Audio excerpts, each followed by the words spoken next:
nag ñu ma ñëw ci vidéo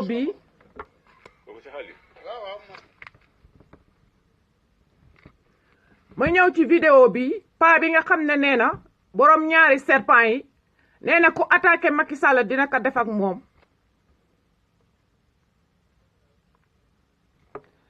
ma ñëw ci beneen sujet immoler un bœuf noir pour contrer les femmes de Ndiaye Ndiaye, quartier de naissance du Cheikh Kanté, ont décidé d'immoler ce lundi dans la mer un bœuf noir pour contrer les détracteurs de l'ancien directeur général du port.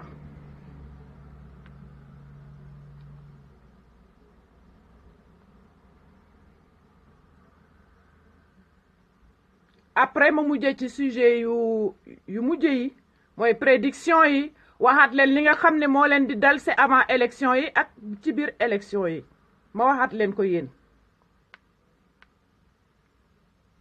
Alors oustaz Aliou Sall maa ngi lay dégg tout le temps ngay wax ay tuuxi duuna ngay wax loo xam ne en tant que oustaz amuloo xam-xam bu leer xam-xam bu lëndëm rek moom ngay wax muy lan Sénégal da nga nee na ku rey ñu rey la xam nga sujet boobu débattroon naa ci te bëgguma ci woon a débattraat mais dinaa ci débattraat à cause de ce oustaz parce que oustaz yi fenkat yi mel ni moom mujj jamono ñooy sànk ñu bëri ñooy yóbbaale ñu bëri bu ñuy dee ñooy yóbbaale ñu bëri mooy ñi nga xam ne dañuy topp seen wasila gënal leen yàlla turu yàlla seen wasila moo leen ko gënal ba ñoom li ñuy tudd turu seen wasila par jour duñ ko tudd sax turu yàlla bu leen sàkk par jour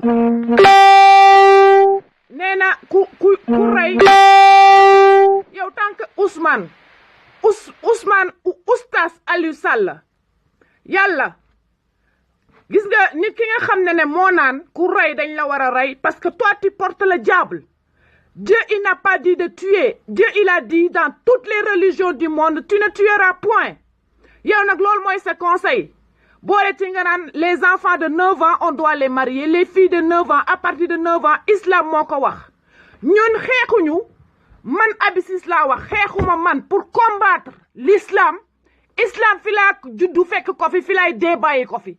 Mais man ñi may xex moy genre oustaz yu toj sen kettu nday yi xamné dañu bëgg a jël islam defal leen ko seen propre identité bopp yéen yéen a seen islamu bopp ak seen règlement bopp yoo xam ne yàlla bindu ko ci alxuraanul karim bindu ko ci benn religion te boo jëlee ñeenti livre yëpp nga teg benn baatu yàlla mooy lan tu ne tueras point kenn du rey kenn loolu la yàlla santaane yow oustaz Aliou Sall nga naan yow ngay joxe conseil ngay oustaz yow ngay doomu haram yow Macky Sall corrompre la Macky Sall jox la ba nga suur mu bàyyi la nga mel ni aw bëy ngay wewi ci biir dëkk bi nga defe ne yow war ngaa toog yow ba nga naan da ngay représenté wu oustaz yaa toj sa cottu ndey yow oustaz Aliou Sall doo oustaz ma too ci yàlla dara moo xamal la ko oustaz bu toog ba naan ku rey Sénégal dañ la war a rey loolu mooy la charia yow dañ la war a yóbbu Arabie Saoudite yow ak waa Arabie Saoudite yéen a bokk benn gaal mooy ñi nga xam ne ñooy jugé tey ku rey dañ la war a rey baat boobu ku ko wax billaahi wallaahi wa tallaahi doo fekk rañu insa ak ñi ko wax ñëpp ci gouvernement Sénégal ci politiciens yi ak ñi ko tudd ñëpp ci l'islam ak ñi ko tudd ñëpp ci oustaz yeeg sëriñ si ñi ne ñëpp ku rey dañ la war a rey billaahi wallaahi wa tallaahi du ngeen fekke rañu Isa ibn Maryam maa leen ko wax konti leen nag naan ku rey nañ ko rey du ngeen ko fekke maa leen ko wax du ngeen ko fekk parce que xamu leen sax ci ban période la ñu tollu actuellement on est au moment des âmes du purgatoire on va purger les âmes les putains d'âmes comme celui de Oustaz Sall de merde on va purger vos âmes. On va rester pour la lumière. Ils ne resteront pas sur le règne du royaume de Dieu. Ça a été écrit. Tajal sa katunda yow Ousmane Oustaz Aliou Sall doomaram bi nga doon nga lekk ci Macky Sall ba doyal ah ñu jox la ay oto jox la lépp nga naan oustaz nga yow yaa toj sa cottu ndey yow ngay dund ak monde matériel Cheikh Ahmadou Bamba benn la fi du ngeen fi utaat keneen ku ko fi gën maa ko wax parce que Cheikh Ahmadou Bamba dafa dëddoog monde matériel daf leen jox exemple jàngal leen xamal leen xam-xam boobu ne leen bu ngeen bëggee dund ak yàlla dëddoo leen ak monde matériel dégg nga bu baax li ma la wax Ousmane oustaz Aliou Sall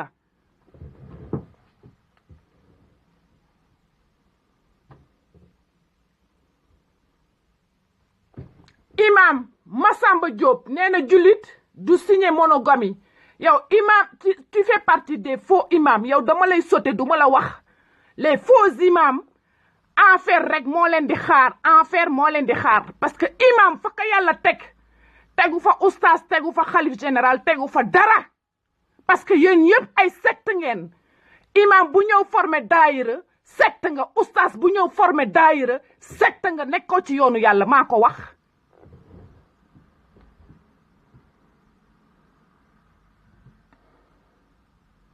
waaw Pape Cheikh Al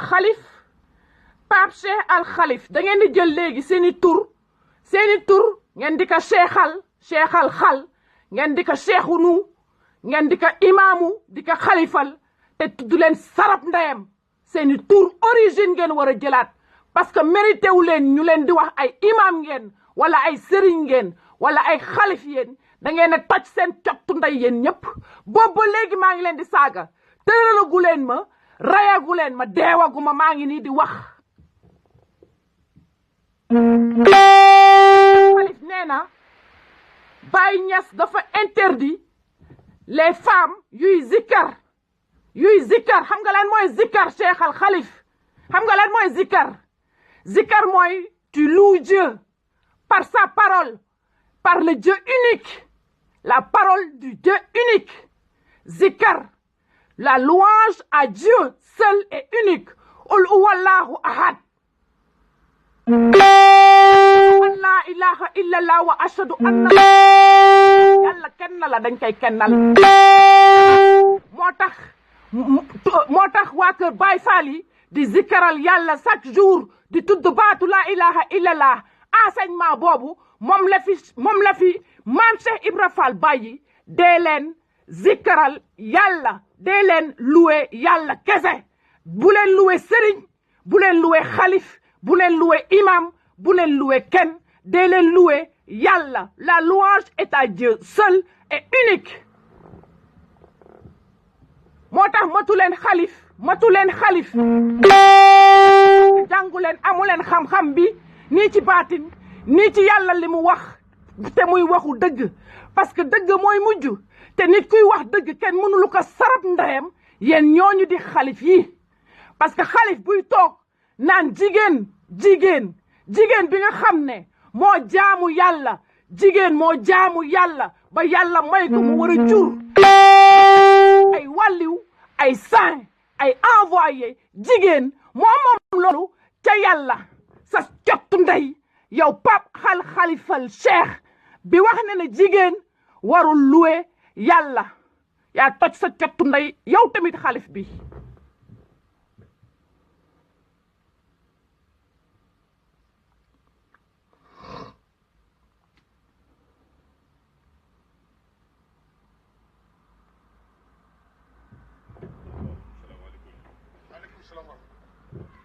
Bon, 37%, normalement, ça devrait aller. J'enlève la batterie. Alors.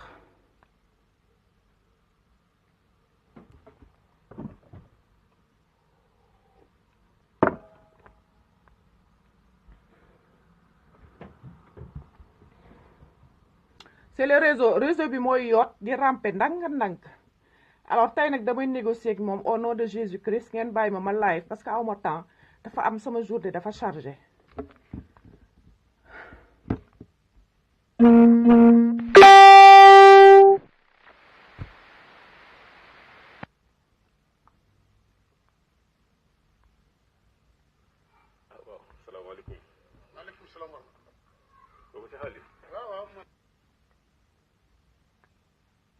Oh là là, fait chier.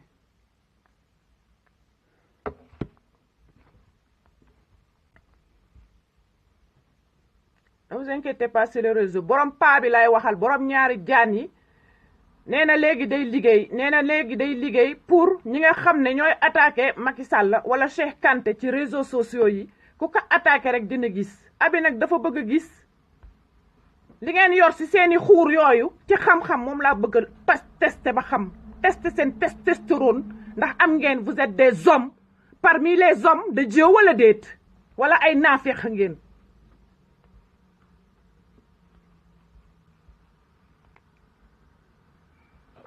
Bon, je vais montrer comme ça. Pas bien, il n'y a pas. Il faut que je me déplace parce que le réseau, dans ce secteur-là, le réseau, il déconne. Je ne sais pas pourquoi. Bon, bref. Pas bien. Borom ñaari jaan yoy lay waxal man abisis lebu poli panga jéegu ñay moy wax ak yow du danga ne Macky Sall ku ko laal ku ko saaga wala ku ko waxati dara ak sa ñaari jaan yoy xanaa danga koy sacrifier danga koy rendi looy def ak ñaari jaan yi sa ñaari jaan yooyu sa ñaari serpent yooyu man daf ma tiital man tiitaluloo ma yow ba nga waxee ba ma gisee sa live lay patti fa ma toogoon nekkatuma ak jàmm parce que dama ne live rek moo war man ma toog di live moo gën may toj seen cottu ndey one by one ma di leen bàyyi di leen bërngël di leen prédire di xaar ngeen gis li ma leen prédire mooy lan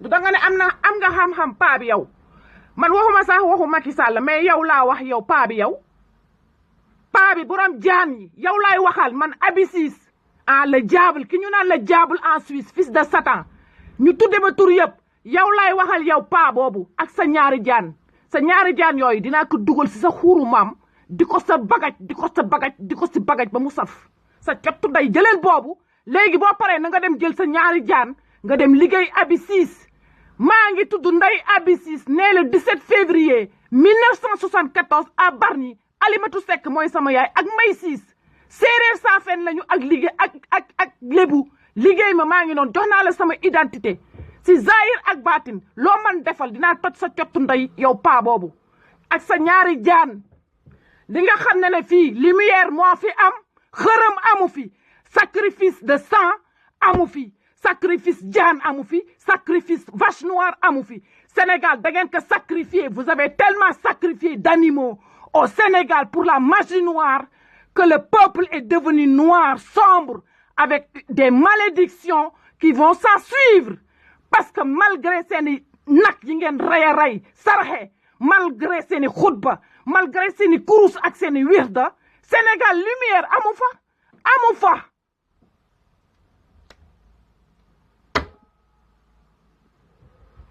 lumière amu fa lu ma leen prédire ma wax leen ko am na du ngeen élection seen carte du am dara du am bu ma ne dara du am dara du kattandayam am maa ko wax yéen ñi ngeen ci mën dara dem leen def ko parce que man kenn mënu maa teree saaga bokkuma ak benn association bokkuma ak benn duma patriote même le mot patriotisme je déteste ce mot d'être patriote. Moi, j'ai tout donné à Dieu. Dieu m'appartient. J'ai tout donné à Dieu. Je suis patriote avec personne. Personne. Le patriotisme, c'est pire que, vous êtes pire que les multinationales. Vous êtes pire que les multinationales qui plient l'industrie, qui plient toutes les richesses. Et vous êtes là en train de défendre cette cause. Au lieu de mettre Dieu avant tout. Patriote et multinational, vous êtes dans le même sac. Cherchez la définition de patriotisme. Dans le sens subtil. Pas dans le sens du dictionnaire, mais dans le sens le plus subtil. Cherchez. Vous défendez quoi? Des richesses. Qui donne les richesses sur terre? Qui vous donne des richesses? Qui vous donne à bouffer, à manger, à dormir, à respirer? Juste ça, la respiration, l'air qui vous le donne. Les multinationales vous donnent l'air qui vous permet d'avoir votre premier souffle depuis votre naissance jusqu'à la dernière souffle qui va fermer votre vie physique sur terre. patriotisme katta ndayam laa wax patriotisme maa ko wax man Abi ku ma mën a attaqué rek na ñëw maa ngi Suisse jógee gu ma fi ba léegi maa ngi liggéeyal yàlla ci zahir ak baatin ba léegi ñëw leen venez me chercher doomaram naan patriotisme on n'est pas au moment d'être patriote des politiciens ou des multinationales de merde voilà on est au moment du jugement le jugement c'est Dieu qui juge c'est Dieu qui fait tout dans l'invisible et vous ne le voyez pas parce que vos cœurs sont fermés et vous n'êtes pas avec Dieu. Quand vous défendez l'industrie, vous défendez des richesses d'un pays, les richesses d'un pays. Tu es né sans rien et tu repars sans rien. Où sont les richesses? Mais entre-temps, Dieu va te demander comment tu m'as loué sur terre. Comment tu m'as loué le nom de ton créateur? Comment? Je t'ai loué en étant patriote pour défendre les richesses? Non, Dieu n'est pas dans les richesses. Parce que c'est lui qui le donne, c'est lui qui possède ses richesses et c'est lui qui le donne, qui le distribue à qui il veut.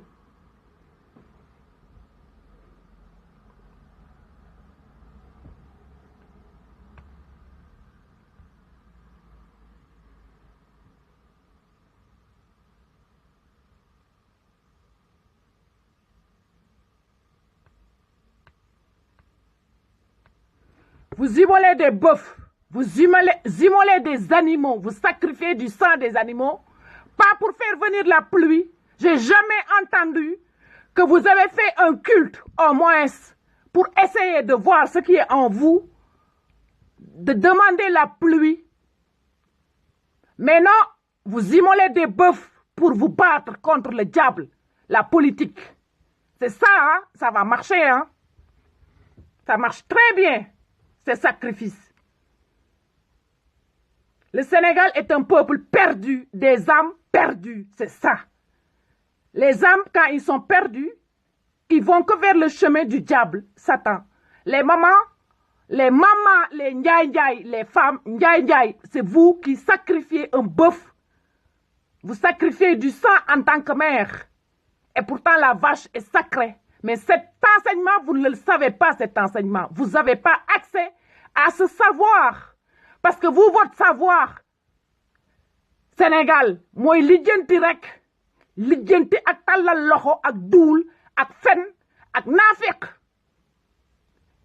Lolu rek.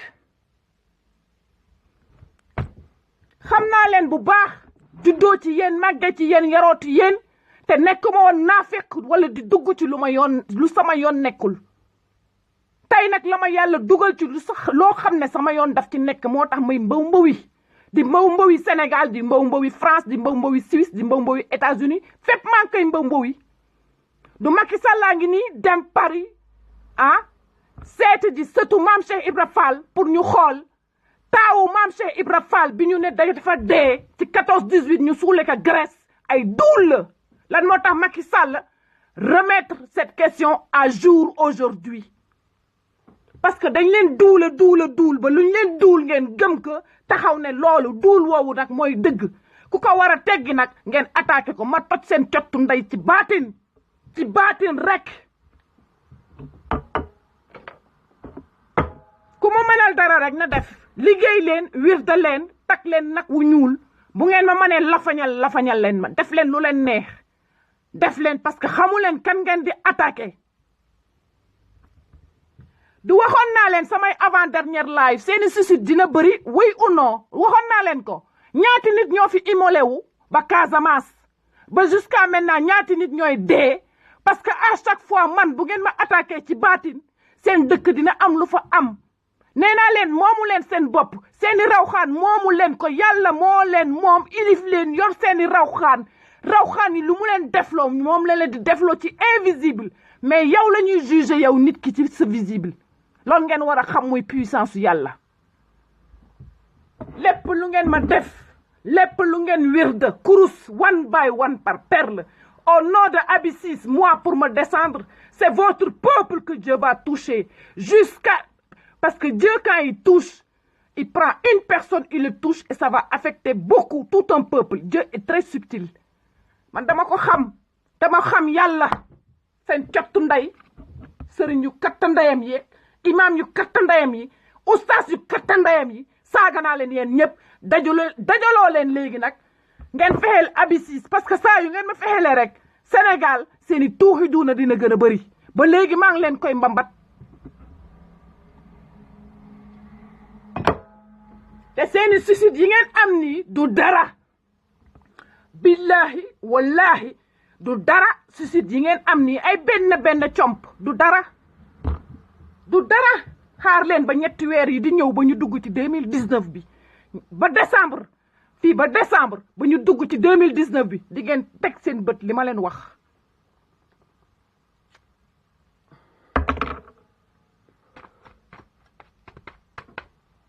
ama tegale tuuti musique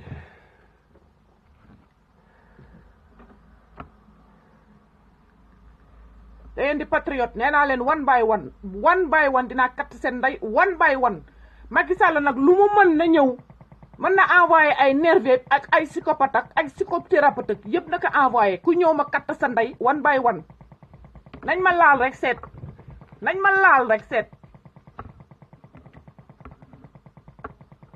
boobu ba léegi maa ngi leen koy wax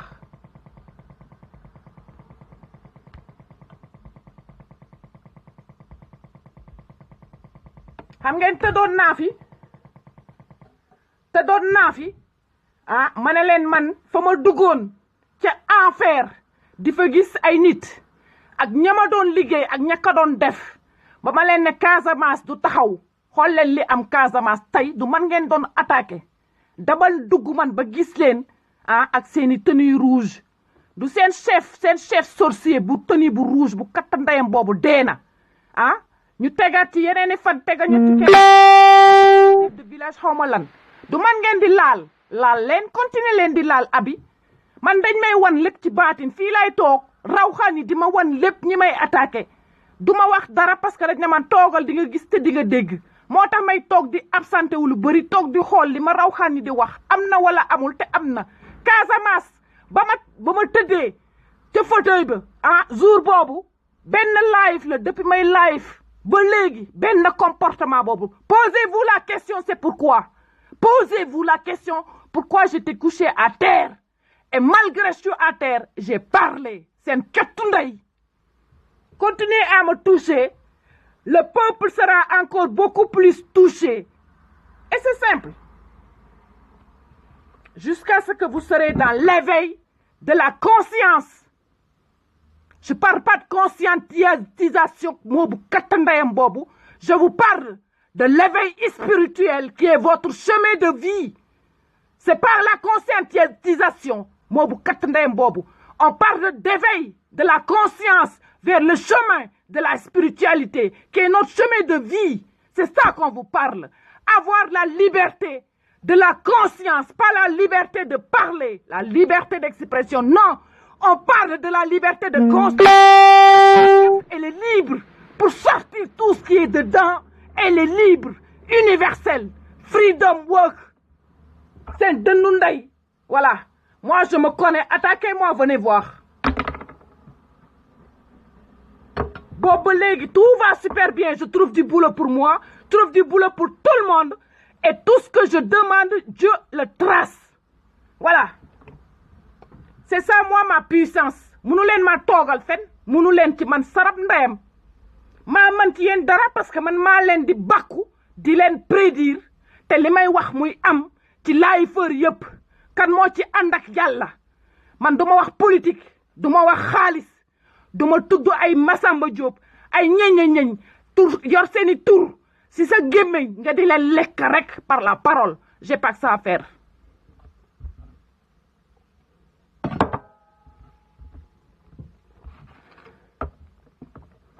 Mais wax faamu njaay yooyu ñu naan dañuy def le culte de Mame Mindis. Mame Mindis moom ngeen di defaral culte boo xam ne da ngeen di sacrifier une vache noire pour faire du mal.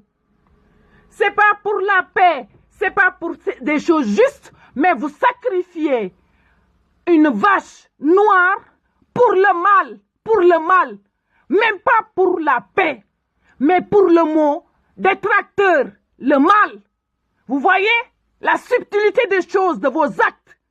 Vous sacrifiez une vache noire pour des détracteurs. Vous faites des sacrifices au nom de Mame Mindis avec votre faux culte pour le mettre dans le mal. C'est ça le culte de Mame Mindis que vous faites. Vous les femmes, Ndiaye Ndiaye, yéena toj sen daxaaru ndey, sen caapa yaay caga yi ngeen doon, doomu xaram yi ngeen doon. Ay doomu xaram rek ñooy utiliser ku mel ni Mame Mindis di ko utiliser pour des faux cultes et pour faire le mal. Le mal. On prend des cultes divins pour le mettre dans le mal. Tu te sers d'eux pour faire le mal. C'est grave au niveau de Dieu. C'est très grave. Vous, ces femmes de Ndiaye Ndiaye de Saint-Louis. C'est très grave. Te na ngeen jàpp yéen femme Ndiaye Ndiaye yooyu di def culte Mame Mindis. Na ngeen jàpp man Aby Ciss li ma leen di wax fan ngeen di mujj. Groupe femme yooyu suivre leen fan la ñuy mujj par rapport ak sama wax.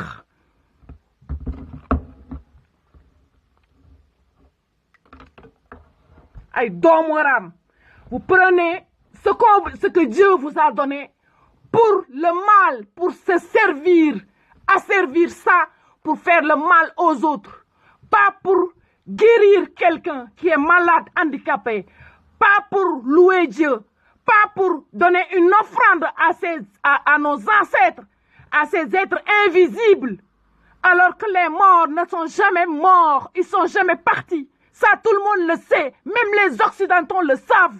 Que l'âme, elle continue la vie après la mort. Et vous passez votre temps à faire des sacrifices.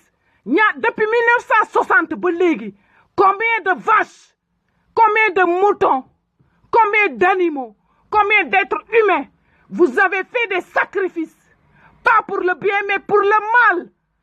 Vous avez attiré votre mal tout seul, le Sénégal. Le mal, ça s'attire tout seul. Quand tu crois faire du mal envers l'autre, mais tu te fais du mal toi-même. Le mal retourne à sa source. La loi divine de Dieu. Et vous continuez à utiliser pour le mal. Réglez vos problèmes par le mal, en rendant le mal, en utilisant des faux cultes, en faisant des sacrifices. C'est ça le Dieu. C'est ça Christ. C'est ça la lumière. C'est ça l'amour. C'est ça la foi en Dieu. Justice divine au nom du Christ. Amen. Au nom de la terre. On continue. On accélère la cadence divine pour que la lumière jaillisse. Amen.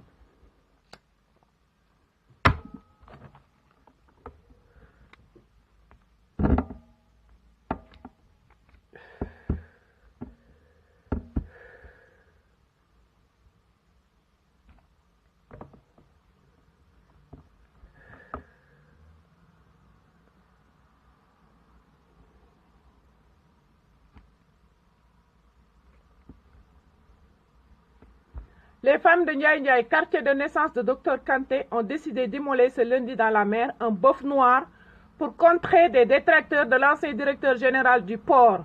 Cette initiative est inédite puisque ce sont les femmes qui se sont cotisées pour acheter le bœuf noir. Alors, le gardien du culte de Mame Mindis, Sachour, a sifflé la fin des attaques contre le nouveau ministre en charge du suivi du PSE.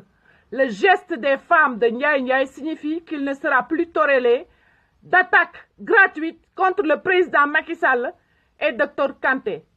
Vous voyez le texte. Ça veut tout dire. On n'a pas le droit de dire Macky Sall la vérité. Vous en fait, vous êtes le mal, vous êtes du côté du mal, parce que ceux qui disent la vérité, pour vous, ce sont eux qui attaquent Macky Sall, alors que nous, on attaque par la parole de la vérité. Et vous, qu'est-ce que vous faites? Vous allez sacrifier un bœuf noir au nom de tous ces gens qui attaquent Macky Sall. Alors ça veut dire que Abi aussi, elle fait partie de ces gens-là. Alors allez-y, bon sacrifice et bon culte, que Dieu vous guide. Votre Dieu vous guide sur votre culte de sacrifice de la vache noire. Allez-y, la porte est ouverte. Faites des sacrifices. 1960 ba léegi te Sénégal a ngi wow koŋ wow tooyul sax tooy defu ko tawul tooy defu ko mu ngi wow koŋ ak seeni sacrifice lu ngeen di gën a sacrifice rek malédiction la pour le peuple. C'est ça que vous savez pas. Une personne qui fait de l'autre côté un truc, quelqu'un qui nekk Casamance di def leen ki nekk Mali di def leen ki nekk Tambacounda di def leen pël yi nekk Fouta boole si def leneen Sénégal a ngi nii ba léegi verdaatul nayiwul nakkiwul noyiwuñu pollution la suur na ñuul na kuk lépp ñuul xol yi ñuul xalaat yi ñuul pensée yi ñuul tout est noir au Sénégal comme on porte la couleur noire jusqu'à votre âme, jusqu'à votre cœur de pierre. Vous êtes pire que des animaux quand vous descendez plus bas astral et vous êtes à la même pensée des animaux, vous êtes des animaux. La seule différence qu'on a entre les animaux, c'est la conscience. Le mot conscience de la vie, de Dieu. Les animaux, ils n'ont pas ça, la conscience. Comme vous n'êtes pas conscient, ben c'est très bien. Les choses, ça va se faire très vite et facilement. Parce que nous, on en a marre. On en a marre. Marre de ces faux marabouts, marre de ces sectes du Sénégal qui pourrissent au nom de l'islam. Parce que l'islam, le mot islam, vous ne connaîtrez même pas la définition du mot islam. Parce que sinon, vous l'appliquerez. Mais vous ne le connaissez pas. L'islam n'est pas une personne. L'islam n'est pas un marabout. L'islam n'est pas tout le Sénégal. Vous êtes petit par rapport au nom islam. Vous voyez la grandeur de Dieu.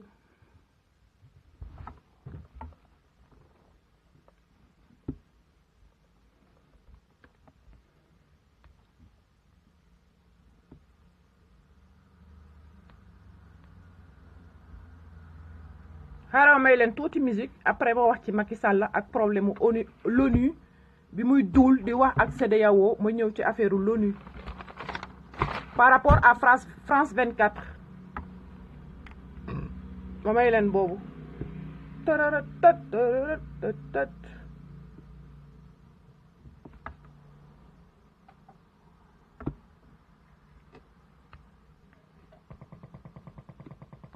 soo ba léegi nag da ngay bañ waaye bii nag defe naa doo way doo bañ merci jaajëf les mondes invisibles waaye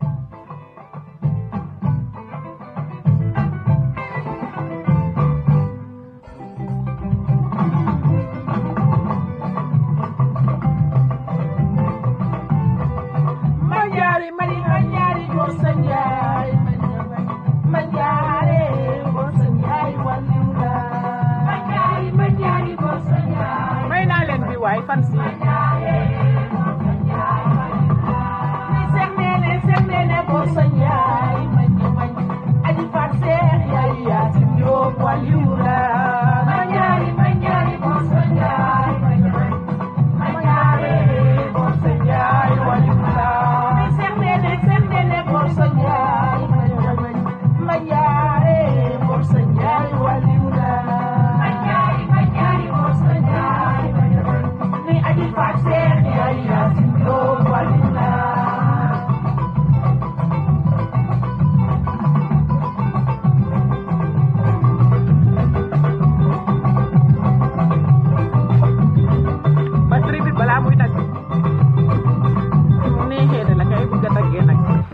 Rawhani des fois bu neexee lañ nakaan cip ak batterie bi waaw bàyyi mu dem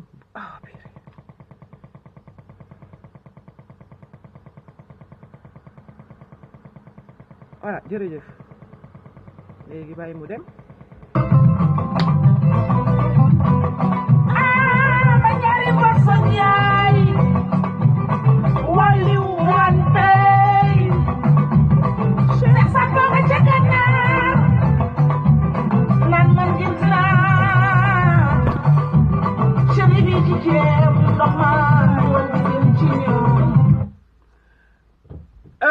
wali yu jëkk yi ak imam yeeg cheikh yu jëkk yi ah bu kenn mësaan a gént ci ñoom gént googu dina tas ci dirigeant religieux yëpp culte yëpp dina ca tas ñu xool gént googu lan moo tax yàlla jox ko kooku ci gént ba kooku war ko mën a gént wax gént gi ñu war ko tas ah ci xalif général yu fa newoon yëpp ci période yooyu ñu xool signification bi topp gént googu parce que gént yoon la ndox mi di wal jëm ci sëriñ yi ci ceem loolu waxu mystique la parce que dañ ko topp ba xam ne ne yonante yàlla Gabriel moo feeñu sëriñ yi newoon ci ceem loolu moom du seen liggéey tey tallal loxo rek toog si fauteuil yi rek grand boubou rek te ñooñu taluñu woon loolu taluñu woon ay grand boubou toog ci fauteuil ah di xool mbooloo di leen ngeen nekk ay chômeur de longue durée dund ba dee ah ci alalu nit ñi rek ci duul ak tappale ci yoonu yàlla yéen a toj seen cottu ndey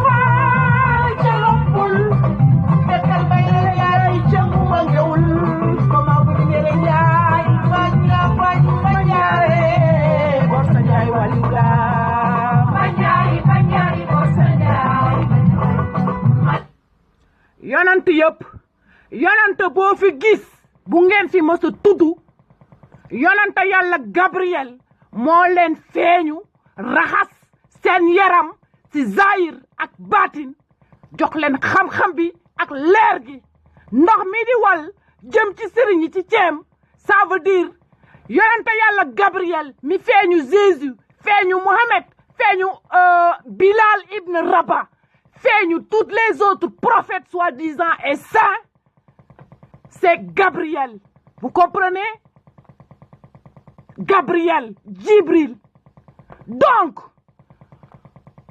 bu leen ndox mi feeñoo waa ceem ba ñu yóbbu leen gànnaar ñu war a dekkil ay néew yu dee cela veut dire Isa kese ci mu yonante yëpp moo fi dekkil ay néew ci histoire humanité ba ñu bind ko ci Bible seen cottu ndey laa wax ak seeni xam-xam da ngeen ko yor xam yoru leen katt ndeyam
waxay indi wax mooy indi wax Sénégal affaire ñaari jabar yi ngeen di wax ak ñetti jabar yi ngeen di wax da ngeen defe ne loolu ñu ngi ko bind ci téere alxuraan déedéet bind ñu ko ci Coran kese gis nga ñaari jabar ak ñetti jabar ak ñeenti jabar xew na ca Amérique du Sud dans les Indiens les Indiens d'Amérique du Sud am na fa te ñooñu yoruñu Coran xaar ma jëli ji mouchoir dehors il fait très froid et chez moi c'est la saison tropicale à 25 degrés donc quand tu sors dehors tu rentres t'as le nez qui coule de l'eau tout le temps Voilà. Moi, je me lève tôt le matin. Je sors dans le froid, qu'il pleuve ou il neige. Bon, bref, entre parenthèses.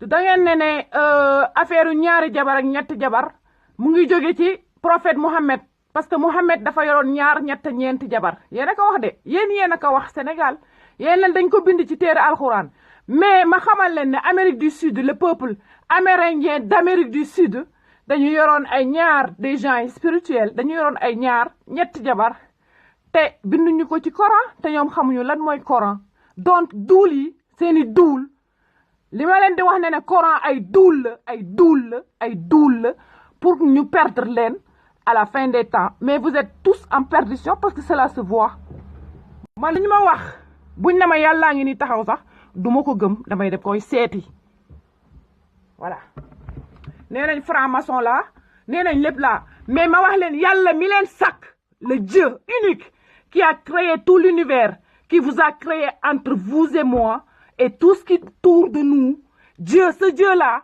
votre Dieu ou n'importe qui, ce Dieu, il est franc-maçon. C'est Abi 666 qui le dit. Je porte la croix du Christ.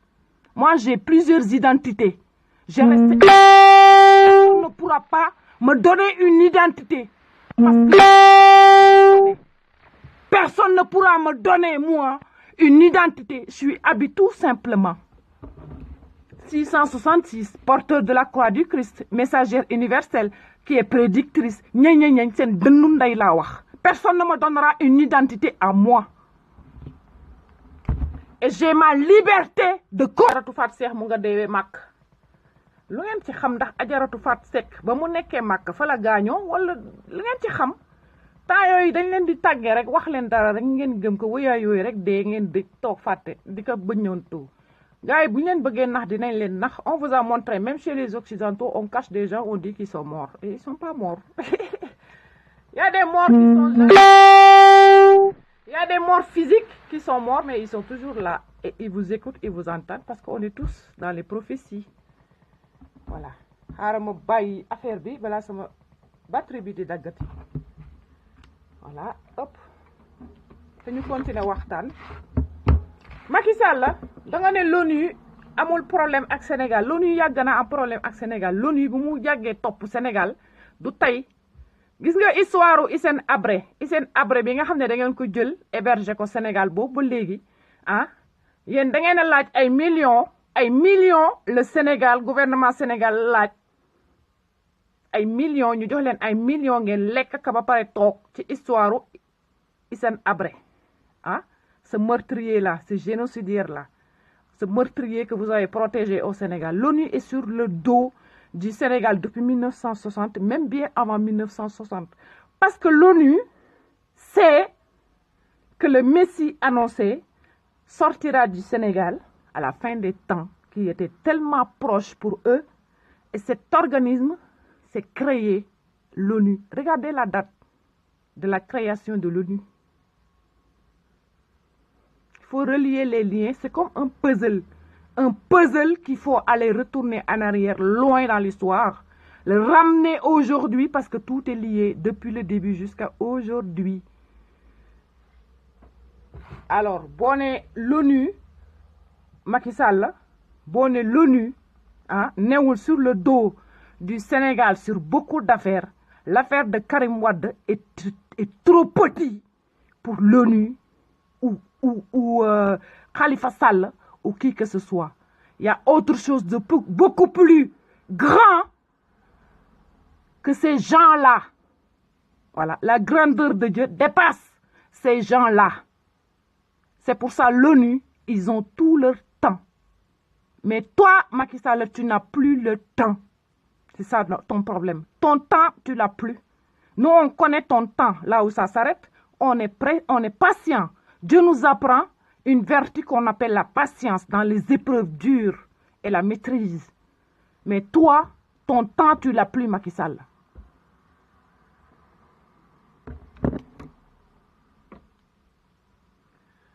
Première live de Abi, je t'ai dit quoi? Quelle est la question que je t'ai posée, Macky Sall? Pourquoi tes 3 fils portent le nom de mon père à la fin des temps et je sais qui est mon père qui communique avec moi? Tu vois? Alors, on y va. ma jeexal ak yéen ci lu tuuti muy prédiction yi di ñëwaat. Eh bien, je suis désolée, il va y avoir encore des gens qui vont mourir. C'est les âmes du la purgatoire. La purgatoire, c'est le Sénégal. Il va y avoir beaucoup plus de décès, beaucoup plus de suicides que vous avez entendu là ces derniers jours au Sénégal par rapport à ce qui va arriver. Il va y avoir beaucoup de morts. Les morts, ce ne sera même pas par un ou par deux. Vous allez entendre par-ci ou par-là, mais ce sera en masse, en groupe. Les morts, ce sera en masse. Et ça va se passer au Sénégal. Ça s'appelle la malédiction et les épreuves qui vous attendent, le peuple sénégalais. Je suis là, man tchotch, ci laay fër yëpp maa leen di prédire man du ma leen wax ay pétrole zircon ngeng man yi fu yàlla laa leen di wax ak fan la seenum réew jëm ci at yi ñu jëm ci kanam li may gis moo tax ma toog jàpp sama njàmbur seul au monde mais uni avec Dieu. Et cela me suffit. Cela me suffit largement. Léegi nag ma bàyyi leen ngeen dugg pour taille exceptionnellement parce que je regarde l'heure. Ouais, j'ai à peu près une demi-heure. Si quelqu'un veut rentrer, poser des questions ou dire des choses, je vous laisse une demi-heure. Ça dépend de mes humeurs, ça dépend des rawhan. Celui qui veut rentrer, il rentre, il pose des questions, voilà. Votre choix. Il va y avoir beaucoup de morts, il va y avoir même des hommes politiques d'État. On va les prendre, on va les foutre en prison en masse. Et ça va se faire au Sénégal. Je vous ai prédit qu'il y a l'armée. Les armées commencent à rentrer tout doucement comme les Israël, les rats qui rentrent pour elles. Israël. Il faut voir la signification et la subtilité des mots. Nee naa leen Sénégal dina bëri ay gendarmes, ay policiers, ay ñeñ. Ba ma ko doon wax ëpp na at ñu naan dof bii kii da ay raba ko jàpp waa kii am na ay mbokk. Commentaire bu nekk dégg naa waa kii est-ce que am na ay mbokk. Waa kii ay mbokkam duñ ko dem jëli ji ngir yàlla dem ndëppali ji ko Sénégal. Ba léegi de ndëppali ji ñu ma te ba léegi maa ngi leen di prédire te li ma leen di wax lépp mu ngi am man lu ma wax day am rock seen lu mu wax day am mu am du am. Voilà, je reviens pas en arrière sur des choses que j'ai déjà dit, ça porte malheur et la poisse. Quand tu poses un acte par la parole, tu laisses cet acte poser et tu ouvres tes yeux et tu attends là-haut comment ils vont faire. C'est là-haut, tu vois. Je suis pas parfaite, je demande. Dieu, il m'a dit de demander. Il suffit juste de demander. Alors je demande, demandez. Vous avez la foi, vous avez l'amour, vous avez tout avec vous. Demandez et que Dieu vous montre les signes. Demandez. C'est lui qui l'a écrit. Demandez, moi je demande. Voilà. Et chacun a sa manière de demander, à sa façon. Et Dieu sait ce qui est en nous. Vous pouvez sacrifier des milliers de vaches, de chevaux, d'ânes, de moutons, de trucs, plus vos gris-gris, plus tout ce que vous donnez. Le sang n'a jamais été sacrifice pour la terre-mère, ni pour Dieu. Voilà. C'est pour ça qu'il y a l'ombre de partout, il y a des malédictions de partout. Dieu, il a dit, tu ne tueras point. Et je reste sur cette phrase. Tu ne tueras point. Comme Dieu, il est à l'avance sur le temps des humains, il sait qu'à telle heure, à tel jour, celui-là sera attaqué par l'ombre. Il envoie l'ange, le malaïque, pour qu'il va chercher l'âme de cette personne. Parce qu'il sait, des fois même avant, au moment où il y a les heures de mort, les gens, certaines personnes savent que l'ange est autour et aux alentours qui vient les chercher. Cette énergie, ils le sentent, l'heure de la mort.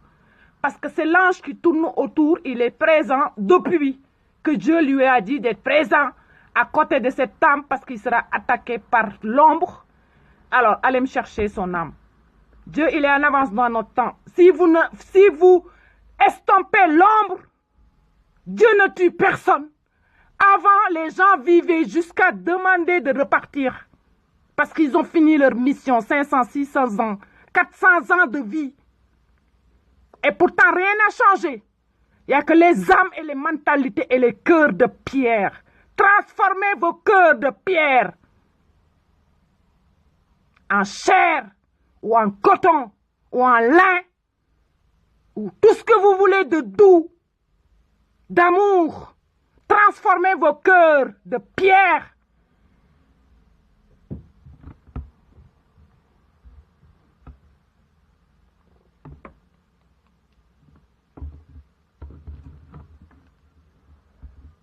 Et vous croyez que vous allez nous apprendre qui est Dieu. Quand le roi belge vous a dit, mais vous ne comprenez même pas ces phrases, malheureusement. On vous l'a dit pendant cette période du partage de l'Afrique et du lavage de cerveau par des prêtres, par ce discours du roi belge qui est ouvert partout dans Internet pour que les gens se servent d'Internet pour chercher la vérité. Quand le roi belge vous a dit, on n'apprend pas à un Africain qui est Dieu, parce que Dieu est parmi eux. Ils ont des divinités. Eux, ils ont une trinité et nous avons des divinités que Dieu a mis son essence dans ces gens-là pour qu'ils soient des divinités, pour qu'ils guident l'humanité dans la lumière. Le chemin, la vérité et la vie. Autre que tout ça, c'est le monde matériel, c'est dunya, c'est l'ombre, c'est la malédiction. Et ça, les khalifs généraux là, les faux. Pourquoi il y a une femme du nom de Mbaké qui assassine, qui brûle son mari vivant au nom de Mbaké? Je vous ai dit, Seigne Touba, santul Mbaké te du ngeen ko usurpé. Jël leen Mbaké gi yéen, jël leen ko. Ñi moom Mbaké gi jël leen ko na delluwaat ci yéen. Mais du ngeen saltel Cheikh Ahmadou Bamba, du ngeen saltel Maam Cheikh Ibrahima Fall. Non, jël leen noo yi. Mais dangar ji ak rawxaan yi ñoo ko yor yéen tur rek ngeen am lan moo tax ku sant Mbacké ku sant Mbacké it elle assassine quelqu'un et le brûle vivant. Il y a personne qui dit rien. Mais quand Assane Diouf a parlé des 200 milliards de Serigne Bass, tout le monde l'a attaqué. Vous attaquez le monde matériel, mais vous n'attaquez pas la parole de la vérité.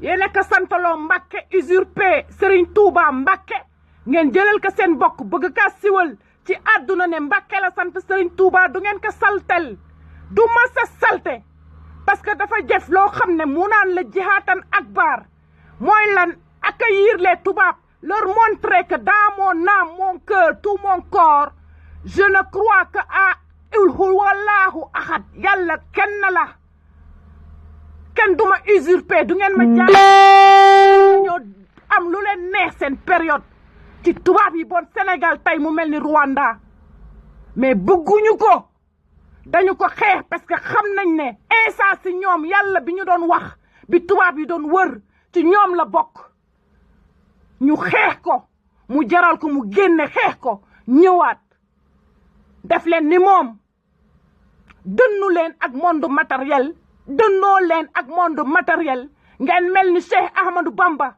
la jihaatan nafs la purification de l'âme le tawhid la baraka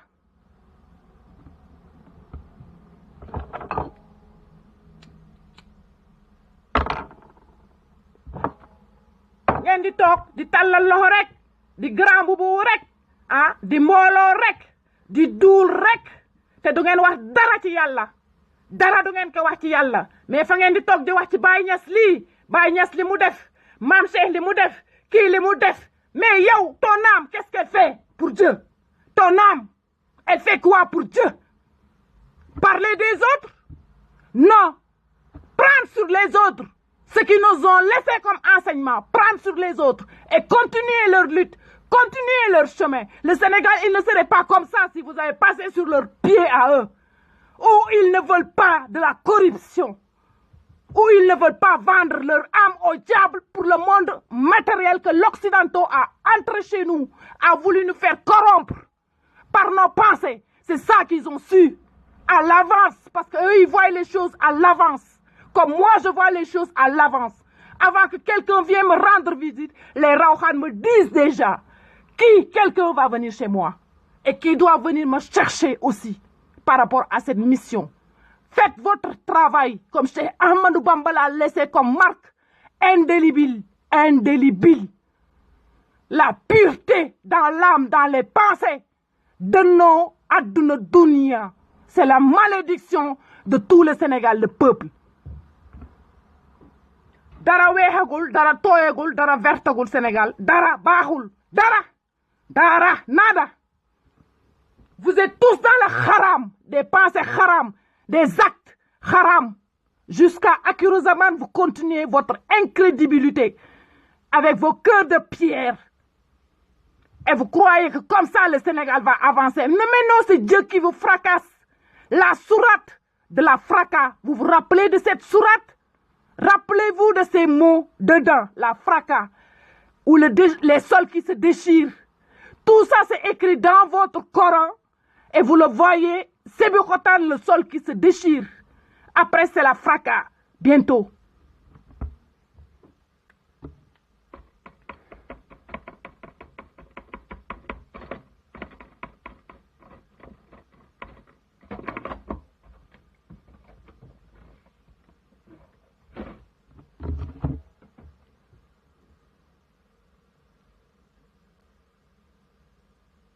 du fi sàll du ngeen ko fi saltel parce que ñoo moom suñu gémmiñ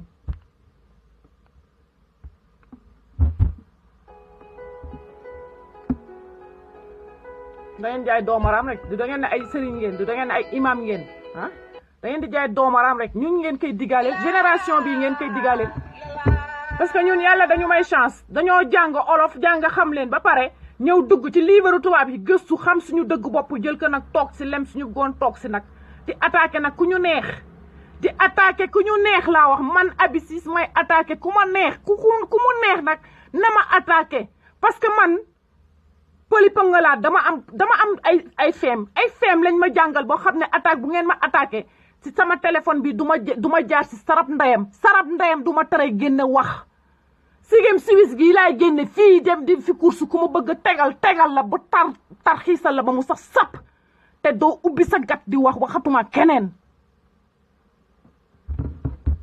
Mbacké te xamuleen gat ci moom ñëw na ba wax leen jox leen jihaata nafs ak ñaari affaire la leen jox le nafs ak la akbar mu war leen ko dem yoonam ñëwaat ci jamono ji ñu toog nii toog ak yéen di leen seetaan ah parce que da ngeen defe ne ki war a ñëwaat da ngeen defe ne day ñëw kaalawu yore kurus mel ni yéen toog ci fauteuil déedéet kooku du ngeen ko sax jot xam nga jot yéen ñi sëriñ si yéen ñi toog ah pour ngeen jot ko di ngeen dem abbi ji kuddu ni ma leen koy waxee rek di ngeen dem abbi ji kuddu maam yàlla pour jot le messie pour jege ko rek à quelque distance parce que moom à distance rek mu téegal seen ndey ci baatin laa wax à distance par sa lumière juste par sa lumière parce que c'est déjà écrit loolu bu ngeen ko jàngoon di ngeen moytu tey li ngeen di dund tey du ngeen ko dund nee naa leen ma waxaat leen ko bés bu lañ leen fa fekkee ak seeni maraakis ak seeni photo yi ak seeni grand boubou billahi daw yi ngeen di daw gis nga maraakis yi ñuy gis en l'air dinañ ci gis yu bëri en l'air maa leen ko wax ñiy xam dina bëri ñiy dee ci biir chef religieux yi nekk Sénégal tey ñiy dee ma waxaat leen ko dina bëri dañuy segg xam ngeen segg jël sa tame cere wala sunguf wala sànqal am na ñett y'en a trois trous dinañ segg le plus gros jusqu'au plus fin ñetti tame la ñu am ñett ma xamal leen ko ci baatin man sama derrière tout ce qui est ancestral est en moi aujourd'hui sur cette vie présente moo tax may katt seen day one by one te ni ma ko waxee noonu lay amee kenn du ma teree saaga man Aby kese may continuer di saaga si samay live bàyyi leen ma ak sama affaire dem leen ak seeni affaire patriotisme seeni affaire katt ndeyam rien à foutre ku ma bëgg nag attaqué ma ci baatin mënuloo ko nga ñëw attaqué ma si zahir de toute façon je vous ai déjà dit que je suis jamais seule j'ai jamais été seule et je n'ai pas peur moi je n'ai aucune peur alors venez. Moi, mon temps, C'est comme ça. C'est programmé, programmé, programmé, programmé, programmé. C'est Dieu qui m'a montré mon programme du temps en ce moment. Alors, je suis ce programme. Si le programme il est déprogrammé, parce que je dois prendre autre chose ou apprendre quelque chose et recontinuer ma route. La route, elle est déjà tracée. Je prends que de l'expérience dans tout ce que je fais, dans votre vie, là, votre monde. Parce que moi, je suis au temps, même pas primitif, il y a plus ancien que primitif. Et l'humanité va revenir, comme l'escalier qui les a montés jusqu'en haut de la pyramide, la dernière marche. Vous allez reculer marche arrière, toute l'humanité, jusqu'à la dernière marche. C'est écrit, et c'est comme ça. Voilà.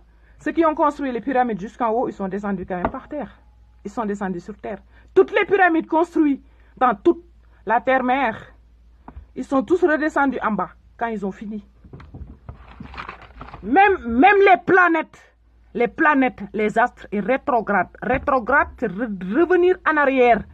Alors, imagine l'être humain. L'être humain n'est rien par rapport à là-haut. Tout ce qui se passe au-dessus de nous. Cette énergie divine qui fait vivre là-haut, l'humain. C'est totalement différent d'énergie. Et de temps, de timing. Parce que nous, on a le temps, mais là-haut, le temps n'existe pas. Alors, si vous croyez supérieur à Dieu, alors allez-y, parce qu'en ce moment, je crois qu'il y a plusieurs dieux différents. J'ai entendu Bambogé qui me parlait de vous, votre Dieu. Moi, je parle de vous, votre Dieu, mais chacun a son Dieu maintenant. Voilà. Chacun a son Dieu. Chacun doit être individuel et chercher Dieu en soi-même. Chacun aura Dieu, va lui répondre. Ce n'est pas dans la masse, comme l'Europe va faire, tout dans la masse. Non. Ce sera individuel. L'Europe va être divisée. Vous voulez chercher la masse, vous voulez chercher l'Union européenne, mais vous n'aurez pas la masse. Parce que vous avez fait la masse pour corrompre, pour amener les âmes à la perdition en masse. Eh bien, Dieu va délier tout et chacun sera pour seul Dieu pour tous. Ça, c'est un message de chaque âme, y compris même moi, parce que je suis avec Dieu seul. Je ne veux personne d'autre. Je m'associe avec personne d'autre, ni pour parler. Même si je chie, je crève de faim, j'appelle personne. Parce que la faim fait partie des expériences divines de la vie. Vous voyez, la faim, la pauvreté, comme il le dit Macron. Quand on a une pensée bas astrale, on parle que de ça, comme il a parlé, il a posé ces phrases, Macron. Les pauvres sont jaloux des riches. Ça, c'est vraiment avoir une pensée bas astrale, bas astrale. Un gamin.